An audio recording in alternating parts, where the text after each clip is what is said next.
विदर्भ आणि मराठवाड्याच्या वरच्या भागात झालेल्या मुसळधार पावसामुळे पैनगंगा नदीच्या प्रवाहात मोठी वाढ झाली असून महाराष्ट्रातील प्रसिद्ध पर्यटन स्थळ सहस्रकुंड धबधबा आता पूर्ण क्षमतेने कोसळू लागला आहे. उंच कड्यावरून हजारो शुभ्र धारा फेसाळत खाली झेपावत असल्यानं सहस्रकुंडाचे मनमोहक रूप खुलून आलं आहे. धबधब्याच्या गर्जनेसह परिसरात निर्माण झालेला निसर्गरम्य नजारा पाहण्यासाठी पर्यटकांची मोठी गर्दी होत आहे.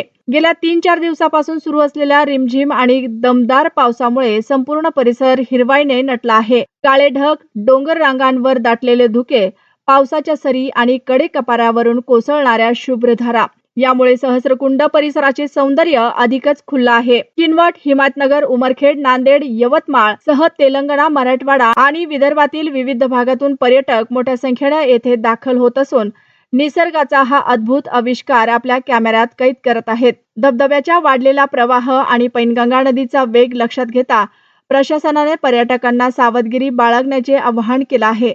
धोकादायक ठिकाणी सेल्फी काढणं, नदीपात्रात उतरणे किंवा संरक्षण कठाड्या पलीकडे जाणे टाळावे असे प्रशासनानं स्पष्ट केलं आहे.